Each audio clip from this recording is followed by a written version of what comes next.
देखिए, one word के इस वीडियो में आपका स्वागत है। वन वर्ड सब्स्टिट्यूशन या कि फिर ईडियम फ्रेज या एंटोनिम या साइनोनिम वोकैब का जितना भी सेशन है उस पे आपको थोड़ा सा वक्त देना पड़ेगा। अगर अभी से आप इसको तैयार करना शुरू कर देंगे, रोज़ अगर कम से कम 5-5 इसको आप पढ़ेंगे, समझेंगे, रटना नहीं है बिल्कुल, आपको लिखना है, पढ़ना है, समझना है, ठीक है। अगर अभी से आप समझते चलेंगे तो एग्ज़ाम आने आने तक आपका लगभग 300-350 ईडियम फ्रेज और 300-350 एंटोनिम साइनोनिम सारी चीज़ें लगभग 300-400 के रेंज में आपको बिल्कुल आपके माइंड में वो जा कर के फिट हो जाएगा, ठीक है। तो एग्ज़ाम में लगभग इतने ही आते हैं, 300-400 के राउंड में वही रिपीट होता रहता है, न्यू बहुत ही कम आते हैं, ठीक है। तो जो भी चीज़ें हैं यहाँ पर मैं आपको दिखाना चाहता हूँ, यहाँ पर बताना चाहता हूँ। पहला यहाँ पर आपके लिए है extreme old age when a man behaves like a fool. यहाँ पर पहला वन वर्ड सब्स्टिट्यूशन है। यहाँ पर कह रहा है कि अति वृद्धा अवस्था जब आदमी मूर्ख की तरह व्यवहार करता है उसको एक शब्दों में क्या कहते हैं। ऑप्शन आपके सामने है।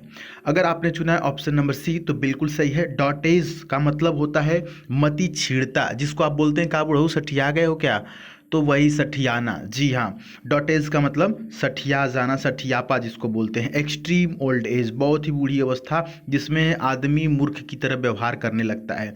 एक बात और अपनी तरफ से मैं बोलना चाहूँगा कि बुढ़ापा एक कड़वा सच है। अगर आपकी लाइफ बिल्कुल सही बीतती है, अगर आप अभी अपना करियर बना लेते हैं तो बुढ़ापे में आपके जो बच्चे होंगे वो आपकी सेवा करेंगे और आप खुद के लिए भी कुछ कर पाएंगे। लेकिन अगर आप अपनी लाइफ में कुछ भी अचीव नहीं कर पाएंगे, आप अपनी लाइफ में फेल करते करते आप बुढ़ापे में जाएंगे तो आपके परिवार में कोई भी रिस्पेक्ट नहीं होगी आपकी, और साथ ही साथ आपका बुढ़ापा बहुत ही बेकार बीतेगा। और एक चीज़, जैसे लोग कहते हैं ना कि मृत्यु, मैं ये अपने तरफ से बोल रहा है ना, मृत्यु बोलते हैं कि मृत्यु एक जीवन का सच्चाई है, कड़वा सच है। उसी प्रकार से बुढ़ापा सबसे बड़ा ऐसा कड़वा सच है जिसमें आप कुछ कर नहीं पाते हो। आप जितना लाइफ में किए रहते हो उसी का वो फल मिलता है। तो भाई साहब अभी से अपना करियर वगैरह सेट कर लो, ठीक है। अब सर ये भी ऑप्शन समझा दीजिए, ऑप्शन नंबर ए में क्या लिखा हुआ है। इम्बेसिलिटी लिखा हुआ है ना। इम्बेसिलिटी का मतलब होता है मूर्खता या पागलपन जिसको कह सकते हैं। ऑप्शन नंबर बी को भी देख लीजिए। सेनिलिटी लिखा है जिसका मतलब बुढ़ापा होता है। और ऑप्शन नंबर डी में सुपर एनिवेशन लिखा हुआ है जिसका मतलब होता है पेंशन। पेंशन मिलता है ना बुढ़ापे में, वही है। तो डॉटेज यहाँ पर सही हो जाएगा, सठियापा। दूसरा यहाँ पर दिया हुआ है कि a person of good understanding knowledge and reasoning power. Reasoning power का मतलब तर्क शक्ति क्षमता जिसको बोलते हैं। अच्छी समझ और तर्क शक्ति क्षमता जिस व्यक्ति के पास होती है उसको इंटेलेक्चुअल बोलते हैं। ऑप्शन नंबर बी बहुत ही इंपॉर्टेंट वर्ड है इंटेलेक्चुअल, आपको स्पोकन इंग्लिश में बोलना चाहिए। बहुत ही इंपॉर्टेंट वर्ड है इंटेलेक्चुअल, मतलब होता है बौद्धिक क्षमता। और ऑप्शन नंबर ए है एक्सपर्ट। एक्सपर्ट का मतलब विशेषज्ञ। और स्नोब का मतलब गंवार होता है। लिटरेट का मतलब साहित्य होता है। ऑप्शन नंबर बी है। देखिए ये जो 5 मैं बता रहा हूँ ना, इसको लिख लीजिएगा और याद कर लीजिएगा, इसको समझ लीजिएगा। सी नंबर में यानी तीसरा है list of the business of subject to be considered at a meeting. यानी कि एक मीटिंग के दौरान कोई भी बिजनेस है उसकी लिस्ट या समय सूची या जिसको कार्य सूची भी बोल सकते हैं, तो जिसको कंसीडर किया जाता है।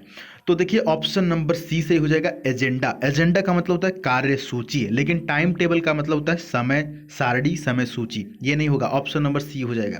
एक और है ऑप्शन नंबर ए लिखा हुआ है स्केड्यूल। देखिए कभी कभी इसको स्केड्यूल पढ़ते हैं और कहीं कहीं इसको शेड्यूल पढ़ते हैं, दोनों प्रोनाउंसिएशन सही है, स्केड्यूल या कि फिर शेड्यूल। प्लान का मतलब होता है योजना। Option number C is right here. बढ़ते हैं अगले क्वेश्चन की तरफ। अगला आपके सामने आ चुका है लीव और remove from a place considered dangerous. बहुत ही इंपॉर्टेंट वर्ड है और कई बार एयरफोर्स नेवी में आ चुका है, तो ध्यान देंगे। कह ये रहा है कि खतरा भाव के किसी स्थान को छोड़ देना या भाग जाना। जैसे कि ये इसके लिए मैं एग्जांपल देता हूँ आर्मी कैंप का।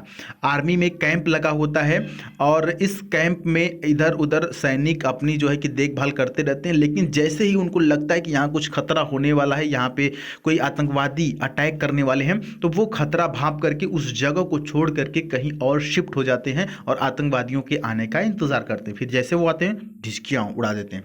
तो यहाँ पर क्या कहने का मतलब यह है कि खतरा भाप करके किसी एक स्थान से लीव कर देना, छोड़ देना, या रिमूव या भाग जाना, इसको बोलते हैं इवैक्यूएट। बहुत ही इंपॉर्टेंट वर्ड है ऑप्शन नंबर बी। इवैक्यूएट का मतलब होता है खाली कर देना, कोई भी जगह खतरा भाप करके खाली कर देना। ये इसके लिए भी हो सकता है जैसे कोई बिल्डिंग है, वो आपको लग रहा है कि जर्जर मकान है, अभी गिरने वाला है, आपको खतरा लगा, वहां से आप भागे, दैट मीन्स इवैक्यूएट। या भूकंप आने वाला है, आप घर खाली कर दीजिए, तो आप इवैक्यूएट कर दीजिए। समझ में आ रहा है ना। ऑप्शन नंबर ए को भी देख लेते हैं। इवेड लिखा हुआ है जिसका मतलब होता है बचना, और ऑप्शन नंबर सी अवॉइड का मतलब टालना, और ऑप्शन नंबर डी में लिखा हुआ है एक्सटर्मिनेट का मतलब विनाश होता है। आइए क्वेश्चन नंबर 5 की तरफ बढ़ लेते हैं डियर स्टूडेंट। यहाँ पर है a person pretending to be somebody he is not. Important word है। एक व्यक्ति जो वह होने का नाटक कर रहा है बल्कि वो है नहीं। आपके गांव में मिल जाएंगे बहुत से लोग, आपके अगल बगल आस पड़ोस में मिल जाएंगे कि वो चीज़ है नहीं, लेकिन क्या करते हैं, भावकाल दिखाते हैं, ढोंगीपन करते हैं। दैट मीन्स एग्जैक्ट वर्ड ढोंगी। आप समझ पाते हैं ढोंगी क्या होता है। इम्पोस्टर बोलते हैं इंग्लिश में, ऑप्शन नंबर डी। इम्पोस्टर का मतलब होता है ढोंगी। वह व्यक्ति जो वो चीज़ है नहीं, वो है नहीं, वो दिखाने की कोशिश करता है कि भाई मेरे पास बहुत पैसा है, या मैं साधु हूँ। साधु लोग के लिए अक्सर ढोंगी का प्रयोग करते हैं लोग, ठीक ना। वो एक्चुअल में साधु नहीं होते, बस दाढ़ी वाड़ी बढ़ा करके और ऐसे ही मांगने वांगने चल देते हैं कि भाई साहब मैं साधु हूँ, दो नहीं तो मैं श्राप दे दूंगा। तो इम्पोस्टर होता है। आज के बाद ढोंगी नहीं बोलेंगे, इम्पोस्टर बोलेंगे, ठीक है। और लायर लिखा हुआ है ऑप्शन नंबर सी में। ये देख लीजिए, लायर की स्पेलिंग LIAR बहुत इंपॉर्टेंट वर्ड है, स्पेलिंग टेस्ट में पूछा जाता है। लायर का मतलब झूठा, और रॉग लिया हुआ है ऑप्शन नंबर बी में जिसका मतलब है दुष्ट, और मैजिशियन का मतलब जादूगर। आज के लिए ये 5 वन वर्ड सब्स्टिट्यूशन आप इसको याद रखिएगा, बहुत इंपॉर्टेंट है। और साथ ही साथ अगर आप टेलीग्राम पर नहीं जुड़े हुए हैं तो द सुधीर पांडे सर्च करना है आपको। हमारे नाम के पहले द लगा देना है, द सुधीर पांडे। आप सर्च करके आप जुड़ सकते हैं। क्योंकि जब मुझे वीडियो बनाने का मौका नहीं मिलता है तो मैं यहाँ पर क्विज डाल देता हूँ, ठीक है। जैसे कि वन वर्ड का ये क्विज आपके सामने है, that which can not be correct, जिसको सही नहीं किया जा सकता, that is incorrigible, option number D. तो यहाँ पर देखिए, जो बच्चे वोट किए हैं, लगभग 60 बच्चे ने वोट किया है। अभी बहुत ही थोड़ी देर पहले मैंने इसको डाला था 12:55 पे। तो यहाँ पर देख सकते हैं कि 8% बच्चे यहाँ गलत, 17 यहाँ गलत, 22 यहाँ गलत, यानी कि सिर्फ 53% बच्चे ही इसको सही कर पाए हैं। बल्कि बहुत ही ये ईजी क्वेश्चन है। अगर इसका आप डिटेल में जाना चाहेंगे तो ये जो बल्ब दिख रहा है ना, इस पर अगर क्लिक करेंगे तो डिटेल में आपको दिखा देगा कि सही क्या है। अगर डी सही है तो क्यों डी सही है, यहाँ पर दिखा देगा। तो इस प्रकार से अगर आप टेलीग्राम से जुड़ जाते हैं तो आप वक्त रहते जब भी आपको मैं वहाँ पर क्विज वगैरह देता रहूँगा, क्वेश्चन वगैरह देता रहूँगा, तो आप उसको अटेम्प्ट करते रह सकते हैं, ठीक है। तो आपको अगर अच्छा लगेगा तो आप द सुधीर पांडे सर्च करके टेलीग्राम पर जुड़ जाइएगा। मिलेंगे फिर अगली वीडियो में, तब तक के लिए जय हिंद, वंदे मातरम।